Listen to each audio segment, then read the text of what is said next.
from scrap to this. Kung makikita nyo guys, wala na siyang kwenta. May mga cracks na siya. Pero gagawin natin siya into a treasure. At pagkatapos ko siya mga idol na kiniskis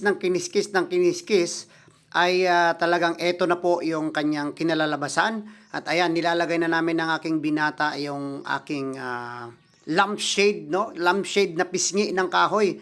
So wala nang kwenta yan guys, pero tingnan nyo naman, binibigyan natin ng halaga yung mga basura ng ibang tao. So ganun talaga yung buhay guys. Kung ano yung basura ng ibang tao, ay treasure naman sa ibang tao. So ayan guys, syempre hindi tayo professional, pero ginagawa natin yung kung saan tayo masaya at kung saan tayo nakakalikha ng mga medyo kakaibang bagay, lalo na sa woodworking. Kasi mahilig ako guys, ayan, buti na lang meron akong binata na mabait na umaalalay sa akin kasi hindi naman yan talaga pang isahang gawa lang. So ayan guys, ang dami kong mga carving tools na ginamit dyan. Yung iba, i-flex ko yung mga importante na napakadali nyo at napaka-convenient nyong gamitin para madali nyo lang, mas mabilis nyo lang magawa yung mga projects na gusto nyong gawin.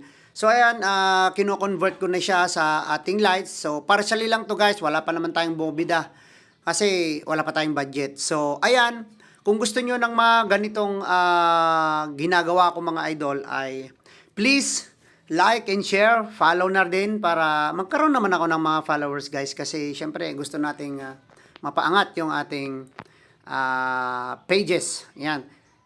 No? So ayan guys, abang-abangan nyo lang kasi mamaya ilalight natin yan at titingnan ko mamayang gabi kung ano yung outcome. So kapag may bobida na yan, medyo bonggay-bonggay na siguro yan mga idol. So, hindi masyadong nakuha yung video natin. Pero okay na yan. So, ayan si Papay ko mga idol. Kino-convert na niya sa light. Oo, syempre, kailangan din na maging creative tayo. No? Ang tawag dyan is creativity. So, hindi pa naman yan yung pinakamagandang gawa natin. Pero syempre, gagawin natin yung the best natin. So, ayan, pinupwesto na ni Papay ko yung light. At mamaya, ite-testing na natin. Ayan, so syempre may mga papunas-punas yan. Alangan naman na titirahin mo yan ng marumi, no? Syempre punasan mo para masarap kainin kung pagkain. Charet. Syempre jokes lang. Ayan. So binibilisan na natin kasi medyo may hassle din yung mga paggawa lalo na sa mga overhead na mga gawain mga idol. So malapit na nating matapos yan, ikinakabit lang natin yung mga rusko. So ito na guys. Light mo na. Yan. O, diba? So, yan yung mga reject na kahoy. So, pinaglalaroan lang natin guys. Wala pang varnish yan ha. Normal pa lang yan. Yan. Pinaglalaroan lang natin para matest yung ating creativity.